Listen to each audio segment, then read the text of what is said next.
Good morning and welcome to our virtual setting for our school board candidate debate and discussion. We're very pleased this morning to have the candidates for school board.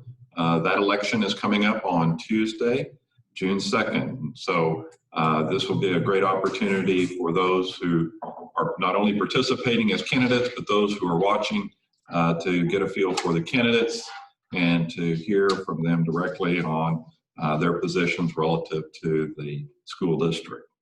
I'd like to begin by recognizing our sponsors this morning. Our presenting sponsor is Cochran Head Vick & Company.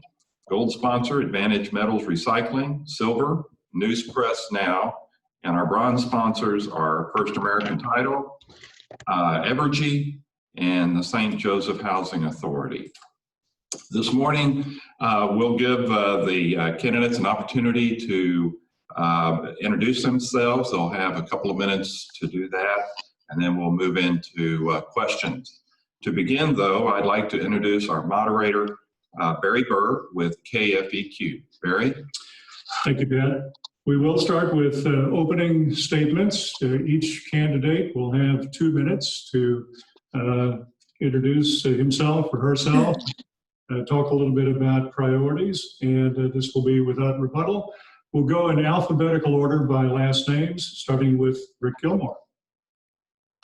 Oh, thank you for the opportunity to be here today. I'm a pretty much lifelong resident of St. Joseph, Missouri. My wife, Marcia, and I have been married 39 years, and we have 3 children and 8 grandchildren. I went to a trade school right after graduation from high school, and I was a sheet metal worker. I was in the construction trade for 50 years before I retired in 2014. I had my own business for 33 years, and I'm also my oldest daughter and son-in-law, and me and my wife own Joetown Mini Golf and Joetown Speedway. We are all avid supporters of St. Joseph, Missouri, and want the best for our town. Personally, myself, I think our school system is very important to the growth of our community and the health of our community, and it should be presented as a crown jewel for all people wanting to come to St. Joseph. We have the best teachers in the state, and they do an excellent job of preparing our children. We need to give them the tools to work with. I'm a proponent of having preschool for all 3 years and older before they start elementary school. I think that would be a very beneficial to prepare the students socially and intellectually before they start their elementary school learning. I think that would help the teachers. Thank you. Next, Josh Hall. Hey, thanks, Barry. Josh Hall. I am born and bred here in St. Joseph, Missouri. Grew up on the south side at my grandma Donna and grandpa Virgil's place down in the Kirshner-Bertel district. I went to Lake Contrary primarily, but actually through the strange days that were the 80s and 90s, I went to every elementary school in St. Joseph for at least a month or two. You know, growing up gets weird sometimes. I went to Spring Garden, then I went to Benton. I went to Missouri Western, got my degree in journalism. Worked at KQ2 for several years as the morning guy, stuff like that. Went on to other adventures in town as being a parent demanded more and more. And that's pretty much where I found myself getting involved with the school district stuff. Several years ago with the Lake Contrary situation and how I was being forced to be choosing between Lake or Hyde, my kids wanted to see me get involved. And I'd agree with the old Roosevelt idea that you should put in your 40 hours of work a week and then have enough energy left to participate in your community. And that's really just an expectation that I hope my kids see. And as that parent, I feel like Ariel got a really good deal coming through the school district for the most part. Things are getting a little complicated, and the complicated nature of a couple of years ago of Lake versus Hyde is even worse now, and also even more wide open with the way that things have changed over the last few months. So that's what brought me in. I've got my youngest daughter in the school district still. My stake is there. I'd like to see the social image of the whole thing rebuilt. Rick mentions preschool, and that's a great idea. I'd like to see breakfast for everybody, breakfast without cost, and the building's opening a little earlier, not just to allow for socialization, but for whatever we got to do to process the students in now. I think if we can rebuild the worker morale and the social scene of these schools, we're going to be able to change community perception, and that's what my big goal as a candidate would be. Next, Kenneth Reeder. Yes, good morning, everyone. A lovely day here from the mile marker 452 on the Missouri River. I believe your question was basically kind of our background and our involvement. Is that correct, Barry? It's just an opening statement. You say what you want. Okay, well, thank you. Pretty much a lifelong resident of St. Joseph, educated here. I escaped, as they may say, several times. I worked for 20 years for Bank of America and worked for several other large cities and stuff. So I get exposed to other places, but I always came back here because St. Joe is just about the best town, definitely in the state of Missouri and probably in the United States if you look at it, if you know it. And so the same thing goes for our school district. We have really, as far as the students and putting out a product, have been excellent at doing it for the fact that all the controversy we've gone through. So I just look forward to going forward on all these difficult times. They're going to be unique. Everything's going to be different, but it's still all about getting the best education for the right amount of money, because that money is yours and mine. So, and transparency, much more openness with the public, particularly on everything. Those type of things that I've been working for a long time. Besides working for Bank of America for 20 years, I've owned several small companies, management companies, storage businesses. And for 12 years now, I've been involved in my company's Public Citizens Local and Associates. And that's why people around St. Joe for the last 10 years see me at all the meetings. Usually I'm there working for somebody, but always I'm there working for you. And I only go to things and talk about things and look into things if they're spending your and my tax dollars. So that's the most important thing to build trust back with the citizens of St. Joseph, is that very issue, the money issue. Other than that, our rank and file, our teachers, our students can all be excited. We can excel beyond belief. And if we need to keep moving forward, if you want change, you need to vote for change. And so at every turn, I ask for your vote coming up just next week from now. I start most of my things off by saying I have not given up on the St. Joe School District. Next is Brian Schul. Good morning, everyone. My name is Brian Schul. Of all the candidates, I'm the one that's actually been here the least amount of time, just shy of 10 years. I came to St. Joseph back in 2010 to attend Missouri Western State University, and with the full intentions of only being here for about 4 years to get my degree. And now that I'm 6 years past that timeline, I want to start giving a lot more back to my community. I am originally from Excelsior Springs, about an hour south of here. And my mother currently serves on the school board down there, and she has been a driving factor as to why I want to help the St. Joseph School District, because I see the great impact that she has done at my home district as well. Several of my initiatives that I have that I want to push is obviously early childhood education. A lot of us all agree on that. I think it starts even before kindergarten. We need to create that foundation and definitely start off on a good note. Then also student behavior. We're just having issues in our school district with students having issues essentially that they can't cope with. And so I want to help develop a way to give them the tool to have be the most successful they can be. We also, before COVID-19, we had a huge issue with oversized classrooms. I'd like to tackle that and see how we can manage that for most optimal student success. And then one of my big points is teacher recruitment and retention. I believe that St. Joseph deserves to have the best teachers in the entire state. And that comes with retaining, recruiting the best. I think it's not just, I think also a morality issue, and we need to support our teachers in every aspect that we can. Thank you guys for tuning in today, and I hope to have your support next Tuesday. Next up is Michelle Traster. Hi, thank you guys for having us. This opportunity has been definitely a learning experience. I've been the craziest thing I've ever done in my life, really, running for school board. But it was really important to me because I do have 5 kids. I have one starting kindergarten at Hosea next year, and then my oldest will be starting the nursing program here at Missouri Western. So school's very important to me, and it's very important to our community. I am a lifelong St. Joe resident. For my whole life, my dad's over in Elwood, so I spent a little time over there, but pretty much St. Joe's my home, and I have no intention on ever leaving. So we are vested, going to be here for a long time. Some of the priorities that I see, I love our mission of educating each child for success, but I think that that's difficult to do in some of the school settings with the school climate. And it's not just overcrowded classrooms, it's overcrowded buildings. Some of our buildings were built for elementary schools. They're being used for junior highs. Those kids, they don't fit there really well.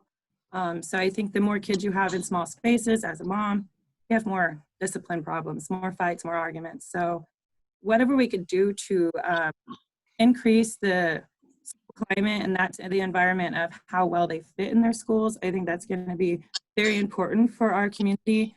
We do have, I agree with everyone, we have amazing teachers. We have an amazing community that rallies behind our schools and has given so much throughout the years to our district to help us educate each child for success. So I think we need to continue those partnerships with the community members, the businesses, the parents.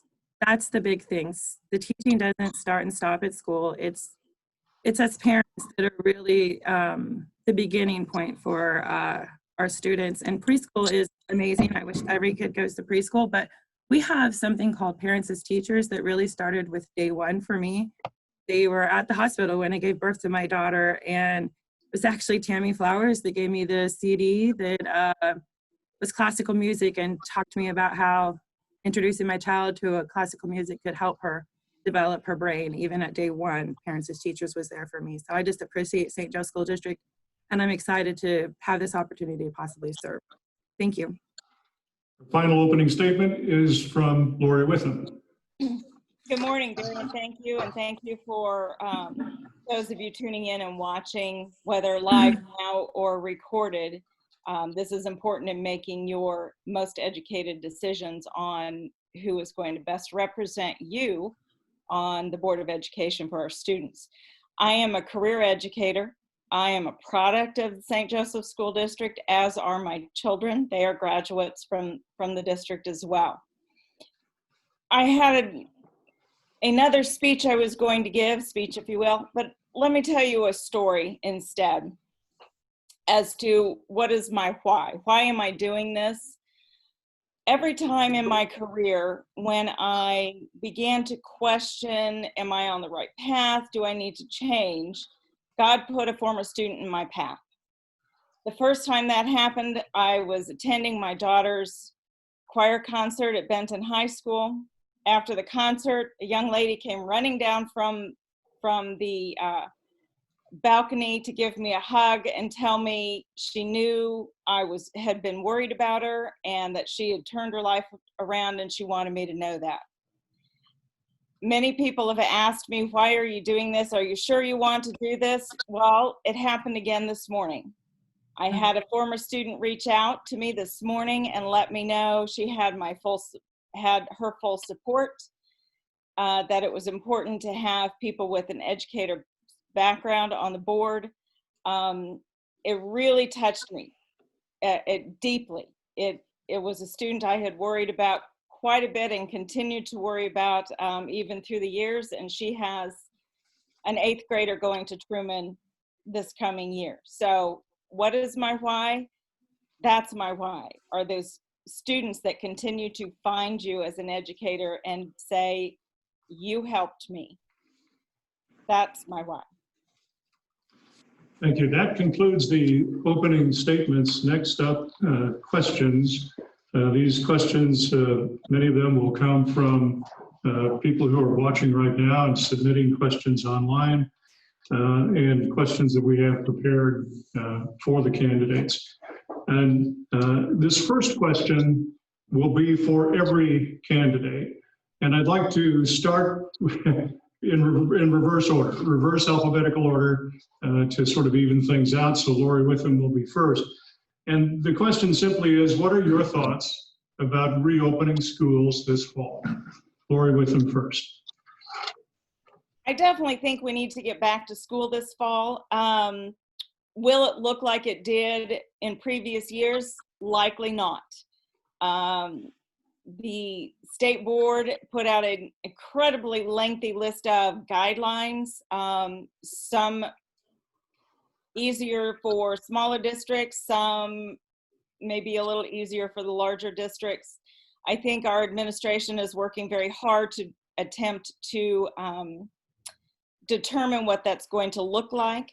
They have put out a survey, just put it out yesterday, I believe, for parents of students to provide your input as to how comfortable you would be with your child going back to school. So please, as parents, this is your time to weigh in and search that out to provide that feedback. I think there will be some kind of a hybrid system, in my opinion. Next, Michelle Traster. Yeah, I'm seeing the similar kind of, that is going to be some sort of a hybrid. There's going to be certainly more precautions and safety and cleaning and disinfecting going on. And again, with the earlier start times that Josh had mentioned earlier, it's going to take a little bit if they're going to be doing well checks on our students and our teachers and stuff like that. The recommendations that came through, I think they're just that, recommendations, but there are some guidelines that we have to follow that still, I have not been able to dig through all those as to what that means for our district in those areas that we have more students in the classrooms.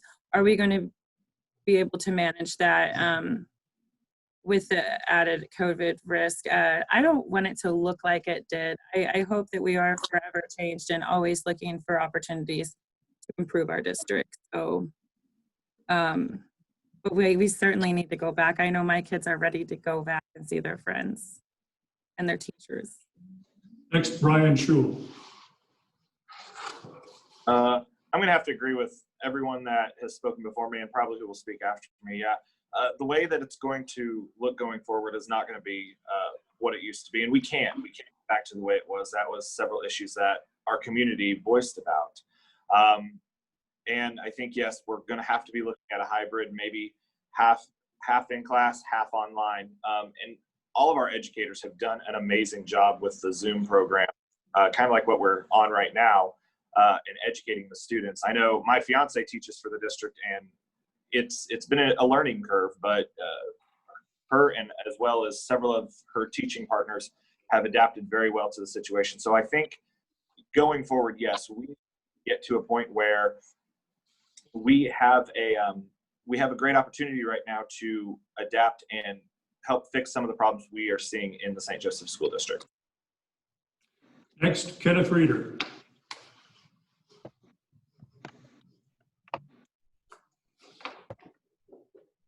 I think we're all kind of saying the same thing because it's about the only thing we can talk about and try to address. We have no idea what's going forward. We're going to be one of 7 votes, 7 voices.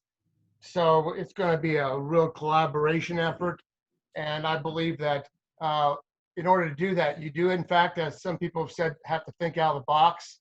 Well, it's really harder to get outside that box if you've spent your entire career and stuff inside that box. So we need to be able to do that, and from a really rational way, a justified way. And like, there's a lot of things now that are going to have to be answered, like all the activities and bus trips and things that were canceled, the graduation, where is that funding at this point? So that's one of the things, wherever we have money that we did not use last year. I know contracts are contracts, but so much of our money is spent, for their sports activities, travel, things like that. So I think there may be a cushion there that we haven't spent just because we couldn't. And that should help quite a little bit to building the trust back, so that as we can prove and show that we need more money to run a district that's going to lose another 1,000 students in the next 10 years, no matter what we do. It's just one of the Thanks, Kenneth. Your minute is up. Thank you. Next, Josh Hall. Thanks, sir. The first thing I think that we got to realize is, yeah, everyone needs to take these surveys. Everyone needs to get their opinion in on this, but we need to realize that there are going to be things that we just have to live with coming out of this, things that are decided at the state level that protect the district from liability. Our obligation is to the workers and the students, and how do we take care of them? I've mentioned in other interviews that it's probably time to talk about getting Lake Contrary reopened. I don't care about the cost there, because if you talk about the cost, your priority's in the wrong place. We get Lake Contrary reopened, we lessen the burden on the other buildings by being able to redistribute population. We look at things like AM and PM groupings of students. We extend the hours of operation of the school. That fits in more with modern parenting, honestly. Or we do look at things like maybe Monday, Wednesday, Friday, these kids go, Tuesday, Thursday, these kids go, next week we flip that. We're going to have to think outside the box. We're going to have to look at things like bus contracts. Do we put 3 kids in one seat still? Do we put 1 kid on each side of the aisle? How do we address that? There's so much coming, we have no idea. We just need to be ready to have the discussions. And Rick Gilmore. Well, I think we're going to have to ease into the school year and test the waters. I feel like a split session, maybe have half the students come 2 days and then have at home study for everyone on Wednesday, give the staff a chance to clean the facilities, and then have the other half of the population go Thursday, Friday, maybe start out with a routine like that. I think we need to maybe test temperatures as the students arrive at the school, and send students home that have a temperature. We need to protect the teachers, especially teachers that are 50 and older, and maybe we could have a full-time teaching on the internet. It just, I think we're going to have to ease into it. The busing's going to be near impossible. The parents might have to be responsible for bringing their students to class. For the next question, let's pick up on something Josh Hall just said about reopening Lake Contrary School, for example, as a way to provide more space. And he said, if we're asking how much this will cost, we're asking the wrong question, or some words to that effect.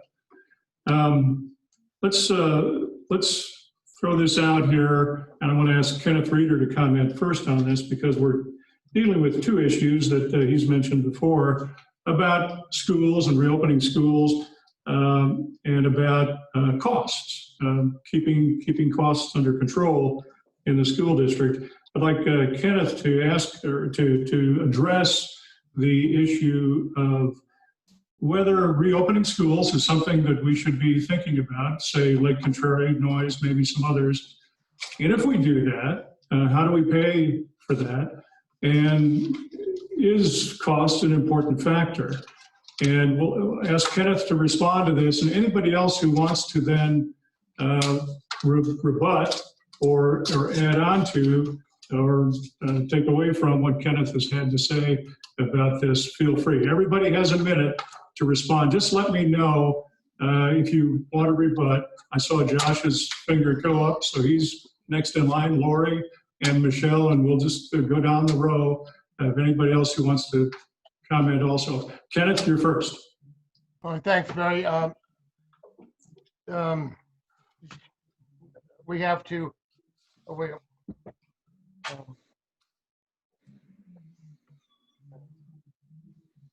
what was the question again? Question has to do with reopening Lake Contrary Elementary School, possibly Noise Elementary School, and to what extent cost is a factor in deciding whether to do that. Okay, I appreciate the thought, and Josh has proven that you got to think outside the box on this, but probably that expense will not need to be incurred since we're going to lose 1,000 more students over the next several years. And all this really district has done for the last 20 years is close schools. So probably now to open those, but it's a great idea. It's a possibility of spreading people out. Whether we can do that on split schedules and stuff a little bit more effective without opening those buildings that should have never been closed probably. But that's it's the way we've got to think and look at things. And then again, we're all of us will just be one vote of 7. So it's got to be a consensus of things. And when it comes down to money, it's somebody else's money. And that's what I'm concerned about, making sure it's spent so we can build that trust back. Thank you. Josh Hall. My concern to even mention the cost is we forget about the cost of liability. If we say that it costs X to reopen the building, what is the cost of Y when people start getting sick? What is the cost of Y when we just don't have enough buildings to go around? We've made an awful lot of decisions with cost in mind and money in mind when we haven't made a lot of decisions with the liability and obligation that we have towards the students and the workers. So that is what I mean when I said that. If you come at me with the cost, it's something we've heard in Parks and Rec discussions too, when they say we can't open a pool because it costs so much to open it. Well, at that point, you're talking about the cost and not the health of the community. If you're talking to me about the cost of opening Lake Contrary, you're not talking to me about the benefits, which far outweigh that cost and completely prevent liability. If we're on the board, any of us, one of the things we do is protect that money from liability. My belief is simply that the liabilities we face right now far outweigh any cost of opening Lake and Noise back up. Thank you. Lori Witham. Sorry, it took me a second to unmute. If money were no problem, opening those facilities back for classrooms and school buildings and spreading kids out would be fabulous. Unfortunately, the district has to be good stewards of the money that we get from taxpayers and from the state. And we are facing significant cuts from the state in the next couple of years, significant reductions in money that the state will be sending to schools. So unless there's some intervention from even the federal level for K-12 public education, doing something like opening those, as much as we would love to be able to do that, is going to be significantly cost prohibitive, unfortunately. So I'm of a mind, if we're not going to use the facilities, we need to reduce and sell them. Michelle Traster. Thank you, guys. So one of my questions is always, like our prior board members that are leaving, is it sustainable? And we do have to be good stewards of our money. Lori is correct. We always have to be making sure that we can provide for all the students in the district. So that does mean budgeting and stretching the dollars. And it does sound like we're going to have to do more with less. So one of my questions has been from the very get-go for the long range planning committee, have we looked into doing some sort of partnership or hiring? I know we've done the facilities, we looked at that, we hired an outsider, we looked at our boundaries, but have we really looked at an efficiency study? Have we asked any experts, are we running as efficiently as we should? Are our buildings running as efficiently as they should? And are we getting the best bang for our buck? Can we do more with less by asking for help from an outsider? So we do have the long range planning committee, and we have invested so much time and resources in that. I would like to see us still move towards improvements, and we are going to have to do more. So we have to make sure we are spending our money as wisely as possible. Rick Gilmore. Yeah, I believe finances, it's ridiculous to say it doesn't matter what it costs, we'll just do it. You have to look at how much money you got to work with and accommodate everyone in the school district. Yeah, if we had to, we could just have classes 2 days a week and everybody else do it from home. If that's what we have to do, if we can't space people out, what's required. This is really a temporary situation right now. This isn't going to be the way life is forever. And I think that we need to keep that in mind. And we don't want to lower our reserves to a dangerous level just to make moves that weren't planned.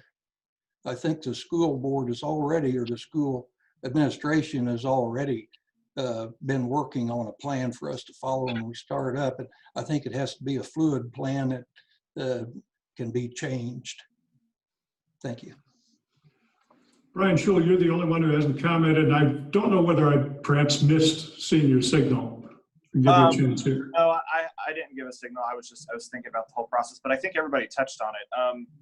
While I fully understand where every one of the candidates is coming from, money is an object, unfortunately. Money is an issue. If we can't sustain a building, then, for example, Lake Contraria, I believe, is the one that we've been bringing up. If we open it now and then, again, the district goes into a red because we're not only trying to sustain these buildings, but we're also trying to feed all of the students on the free and reduced lunch. We have to look at finances. And again, Michelle brought up a great point of Lori Prusman is known for saying, is this sustainable? If it's not sustainable, then it makes no sense to try and work it back up, even if money is no object. But money is an object at this particular time in life. Thank you. Our next question is for all the candidates. And the question is, what are the candidates' positions on redrawing boundaries in the St. Joseph School District? And why don't we start with, let's start with Michelle Trister. And then I'll just I'll point you out as we go. All right, thank you. So yeah, I've advocated for the boundaries to be changed for years. So we definitely need to. We paid for the study. We've got the experts demographic study, and I think the work needs to be done. Go ahead and make those moves. Maybe again, some more surveying and of the families to see how they feel. If there are going to be some students that are already established at a school that want to stay there. It's not going to be an easy process. Of course, I'm like, yes, change the boundaries. I do realize that's not an easy process. It's not something that's just going to magically happen. There'll be a transition period where some students are already established at a school and they want to stay there. So we're going to have to allow them to stay where they're already established, but make those moves that it's just more efficient. Again, when you have a student being bused across the city, when there's a school right next that they could walk to, it just doesn't make, it's not very practical. So I say yes, definitely change the boundaries. The experts that we hired said they're a mess. So let's fix them. Let's make them cleaner. Let's have nice feeder systems where we're not splitting school families and peers. So yes, definitely fix the boundaries. Rick Gilmore, your thoughts about redrawing boundaries in the district? Well, it was an item that was touched on this year by the school board, and it was decided at a meeting. There were several homeowners that hadn't been informed of the plans to set definite boundaries. So they decided to move that on down to this fall session to make a final decision on it. I think it's imperative that we establish fixed boundaries, and then we can assess our needs for our school buildings and move forward with that. If the public is informed of where their children are going to go to school when they buy their house and when they move in, then they won't be so apt to argue about not going along with the boundaries. Lori, with them? It's obviously going to have to be done. The question will be, initially it would have been done in conjunction with the idea of building new high schools and rearranging so it could all be done at one time. Obviously, I don't believe that is anything that's in the foreseeable future. So we're still going to have to look at those boundaries and see where our capacities are, how can we shift. We might have to look at additions onto particular buildings. I definitely think we need to get rid of the trailers at Hosea. Those should not be happening, as well as other buildings. So some of that's going to have to be done. I'd like to see and make sure it's done in a comprehensive fashion, but basically done so we can essentially rip the Band-Aid off and not incrementally, you know, do a change, and then we're constantly changing. Thank you. Josh Hall. Well, this actually is a little bit of a personal story with this. When my oldest daughter, Ariel, was going into 2nd grade, the levy didn't pass that year or whatever. The district said, okay, we're going to enforce the go to the school you're in the district of. My daughter had been going to Hyde. We were living in Parkway's district at the time. It sucked. It did. We sucked it up. Now, not Parkway. Parkway was a great year. She got a great deal out of that year too. It just sucked. You know, it was disruptive. We were able to buy a house, and I believe, as Rick pointed out, that was part of our decision-making process in the house that we purchased, was that we were down here in Hyde's district. I think that as we have paid experts to figure this out, we have the best reason ever to redraw these district lines right now, but then we've got to show that consistency and continuity, and 1, not mess with it again, and 2, yes, stick to those rules. We didn't live in the district. Ariel went to Parkway, not a big fuss. But the timing, the optics of when they chose to enforce that decision is one of the things that I would like to see us starting to get away from, because it's where that negative image of the district, I believe, first started to grow. They saw actions being taken that they saw as punitive against the voter base, and it made for a toxic situation. We can take those redrawn, we need to do that right now. It's the best time to do it, and we've paid experts to do it, and it looks completely transparent and credible. So now's the time to do it now and stick with it forever. Kenneth Reeder, your thoughts on redrawing district boundaries? Yes, over many of the years, that's been one of the very controversial things that doesn't get to the public notice until recently, of course. It's very controversial, going to continue to be.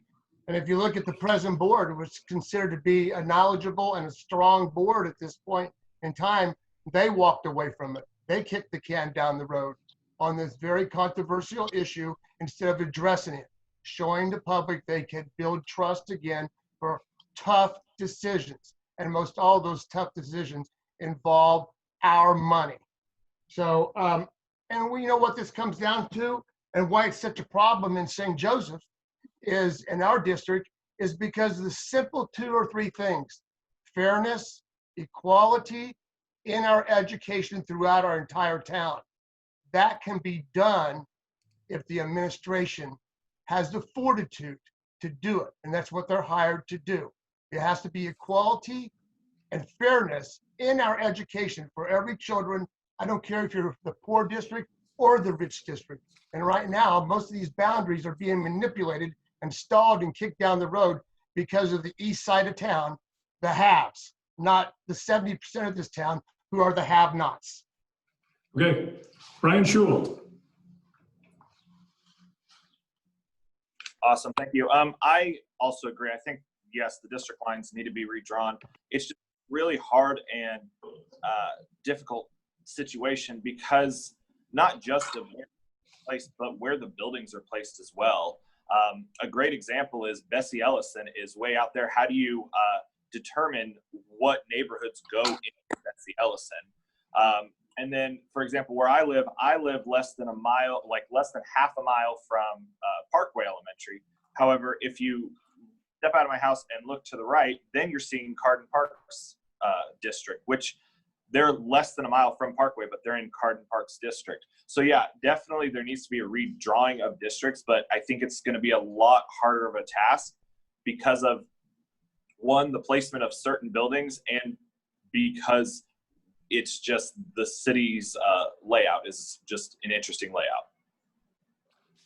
This discussion of redrawing the boundaries leads naturally into another controversy, and one that was touched on just briefly by a couple of you in responding to this, and that is high schools. So let's go there.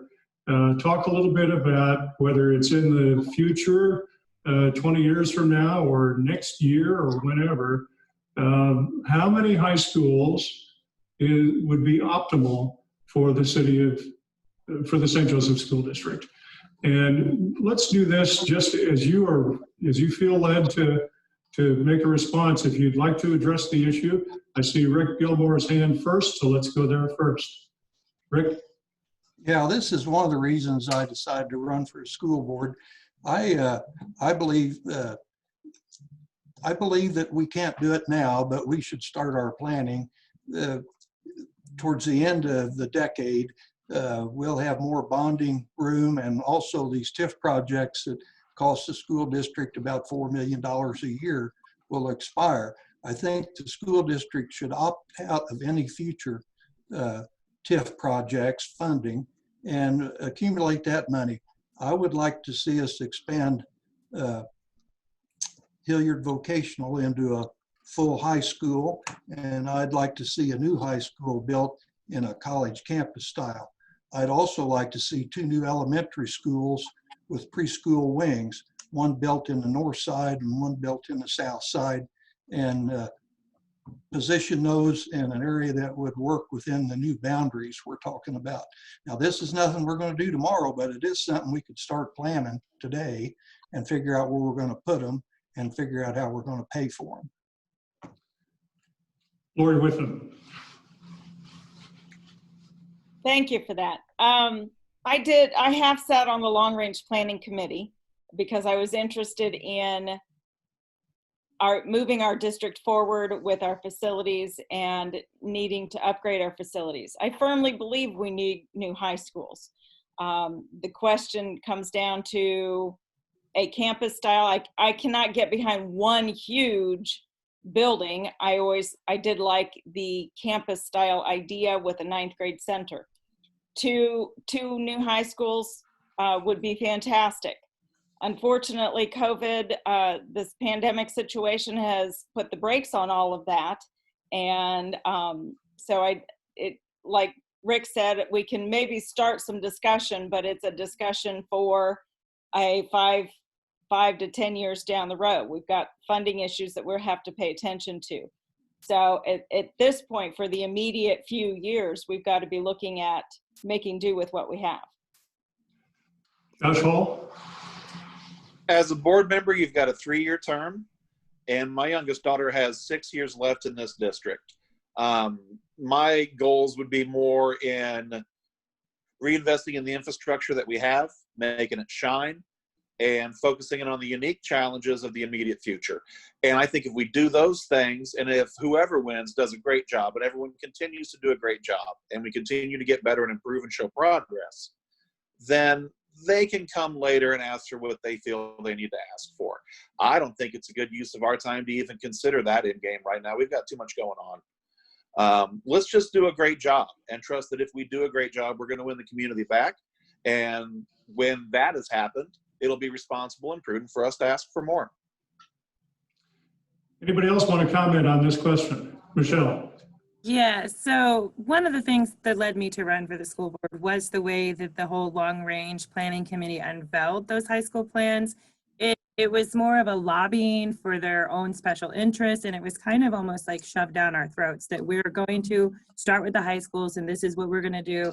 And they all had really big price tickets. So I hate that COVID came, but I'm almost grateful that we're going to be not going that route. As far as being so forcefully and demanding that taxpayers get on board with these new high school plans. I do think that something with our high schools. And again, is it sustainable to keep 3 schools? That's why I think what we need to show the community is the real dollars and cents of it. Are we running as efficiently as we could? What's it cost to bring our buildings up to an efficiency and ADA accessibility code? What's it cost to build 2 new ones? Those are things that we do need to think about. We'll still have the time. The long range planning committee still exists. I do think that we need to add more community members, not just board donors on the long range planning committee. Thank you. Haven't heard yet on this issue from Brian Schul or Kenneth Reeder. I just saw Brian's hand. So Brian, go ahead. Yes, I think everyone kind of touched on it right now. Yes, I understand it was a controversial issue that we were all dealing with at one point, but it's come to a halt right now. We financially won't be able to do anything with the high schools in the sense of building the 2 new schools or building the 1 campus or whatever idea we come through. However, I agree with Michelle, we do need to look at the numbers and see what is going to be for the foreseeable future. we don't know exactly how long we're going to be dealing with what the post COVID-19. So I think that it's, to answer your question, Barry, I think discussions definitely need to be starting now, or really starting now, but no action should be taking place right now. Finally, Kenneth Reeder, did you have anything you wanted to chip in on this? Yes, a little bit. The whole facilities building plan and issue is all about putting shiny schools up to bring the so-called elusive executives to town. And, you know, during that campaign, so to speak, a lot of the things weren't addressed are really the facts. And the reason those executives don't move to this town is because of our high poverty rate. I'm from here. We can't do anything about it. We must live with it. And we must adjust to that. And that's the primary reason they didn't want to put their kids, for the most part, in a district that's 70% poor people. And then another thing now that was always never talked about, that progressive districts on each coast particularly, or in bigger and small towns, building is not the answer anymore to education. Where you can, building is just not the thing that they're looking down, because they're already into this virtual learning 2 days a week, 1 day a week at home. You save a lot of transportation costs. You save a lot of money right off the bat. All those types of things need to be looked at. So, and the biggest factor why we weren't going to be built, well, the biggest factor is still how everything's changed because of V19. But the other thing is the $280,000 study we just completed on your and my tax dollars shows that we're going to lose 1,000 more students in the next 10 years, no matter what we do. I was at all of those sessions, and they started the speech off that way. All right, Kenneth, thank you. I'd just like to remind all of you to try to observe the 60-second limit as a courtesy to listeners, viewers, and your fellow candidates. Another question, when it comes to virtual classes, online learning, what can be done to ensure that students have Wi-Fi or a device on which they can participate in online learning? Just take this in any particular order. Who wants to go first? Okay, Josh Hall. Something I've noticed as a parent is kids are already ready for distance learning, because when they run into something they can't do in a video game, they go to YouTube and watch the tutorial. They're already ready for distance learning. Your concern is the one that's correct. We need to figure out how we guarantee everyone equal opportunity access to quality internet. Something I've mentioned before is I don't understand why the city doesn't get on the same page with the school district a little bit more. Everyone wants to talk about that as a way to sell it as a business opportunity. Well, maybe it's time for this city to get in with the school district a bit more, look at other cities that have provided some form of broadband access across the town and partner up with the district and figure out a way to make that happen. I don't have an answer to how to make that happen instantly. I am saying that you are absolutely right. They're ready for distance learning. We're going to have to do distance learning. And the biggest concern there is the quality of access. You can't have some people on dial-up and other people running on 5G. Okay, distance learning and affordability. Anybody else want to weigh in on that? Rick Gilmore. I think the elementary classes would be easy to have that taught to all the elementary age children, which is a large sector of our population.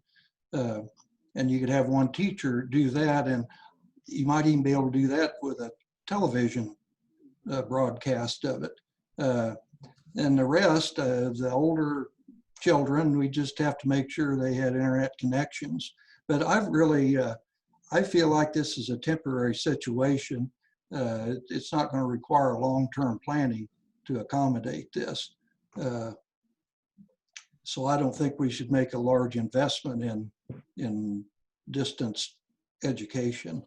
I think the social aspect of grade school and high school is the most important learning part of the education.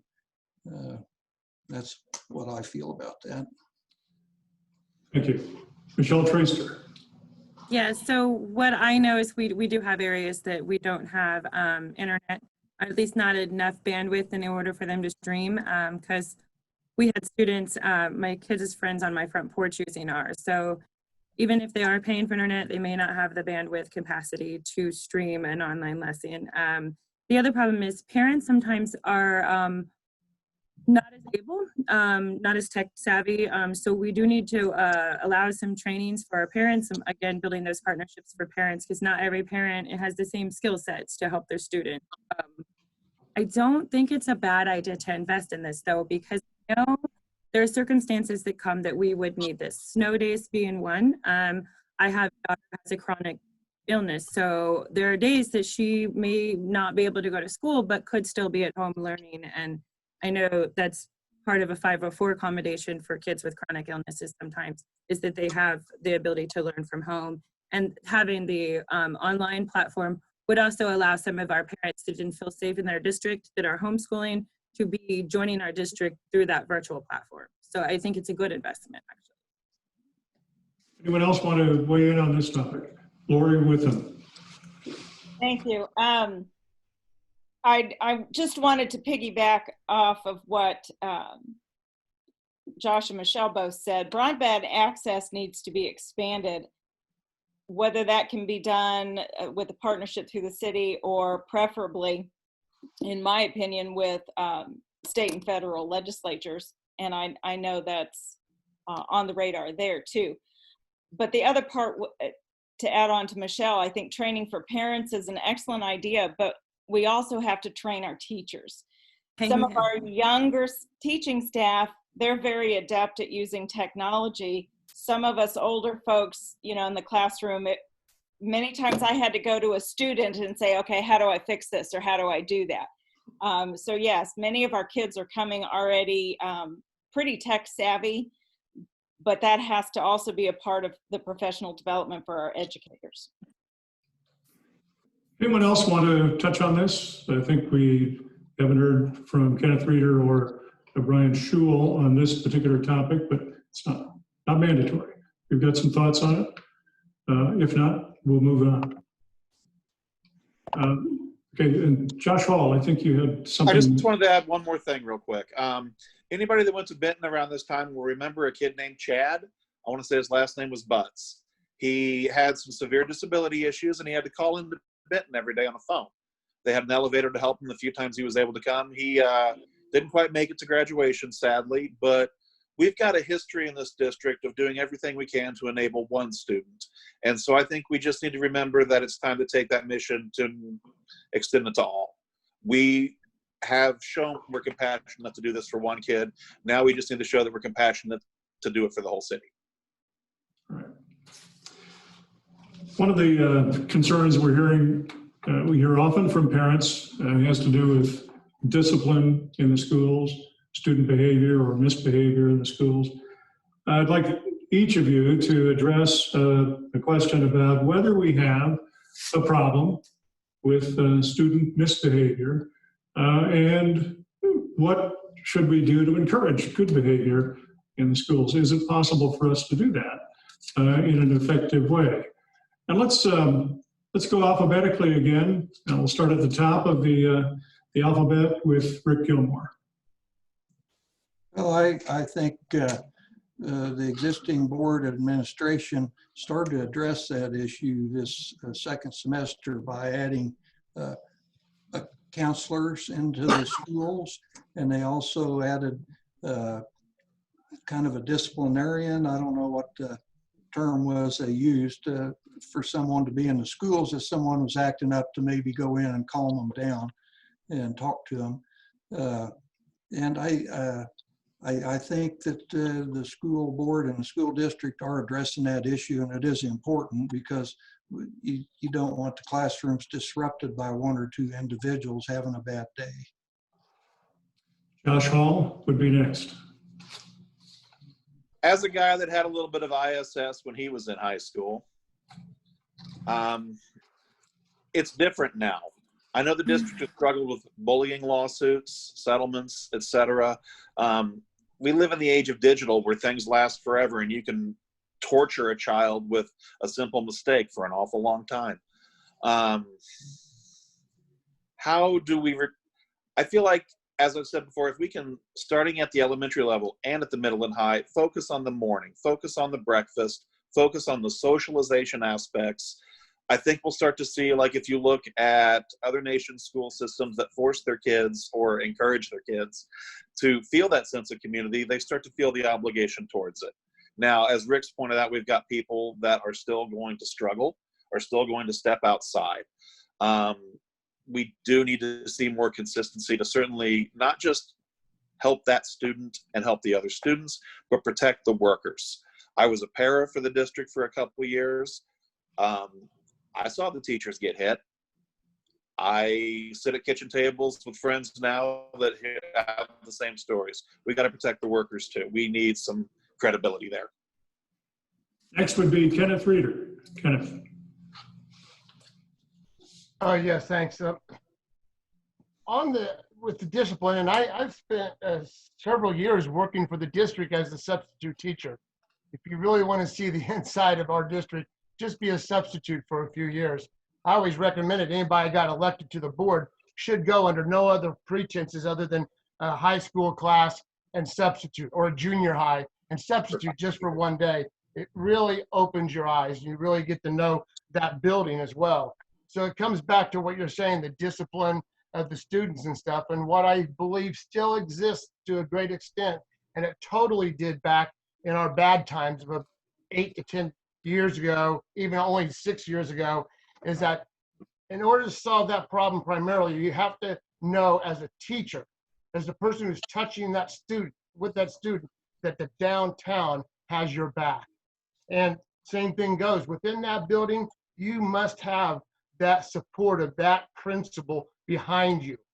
And so often that doesn't happen, and particularly in this big small town of St. Joseph and the way things are. When I substituted for many years and was our most used sub, because I was a male teacher that would go anywhere, it all depended on what that student's last name was, how far it was going to go, how far that principal had your back, and how far the downtown particularly, usually almost always never had your back, if that student had the last name of a prominent person. All right, Kenneth, thank you. Brian Schul.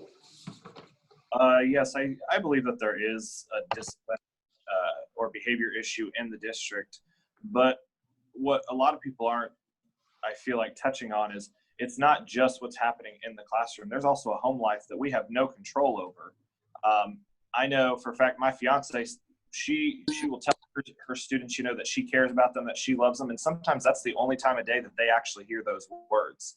And she makes such a huge difference. So I think going back, we need to support our teachers and give them the tools that they need to help cope with some of these behaviors.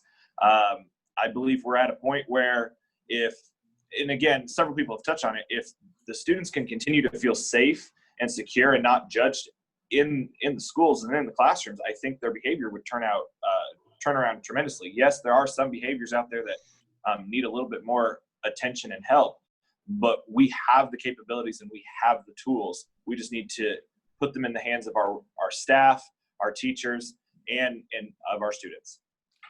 Michelle Trasker. Yeah, so I agree with everyone that's talked before. But again, just kind of piggybacking off of what Brian's saying, some of these kids, yeah, the home life is it can be rough. Parents are working multiple jobs, some of them, and so time just isn't there as much as it should be for our kids. So one of the things I noticed when I was doing my research and kind of comparing our district with other districts is, yes, some of our schools are some like 5 times more discipline actions taken than the state average. We also have a very, we have like 1 counselor for the whole Hosea school. That's 500 and some kids. I think the state has now new guidelines saying we have to have 1 counselor per 278 kids. That's still a lot. That's a lot of kids per counselor. Another tool or resource that we could add in is maybe a social worker. One thing that I know is some parents, they want to be good parents. They just don't know really what to do. When my child was being bullied, I asked, they offered my kid counseling, but what about the kid that attacked my kid? Did he get offered counseling? Did his parents have the resources they need to help their kid? Just kind of putting our parents and community and students with the right resources. We have a lot of places that want to help here in St. Joe and a lot of things that can help, but are we really connecting those folks together?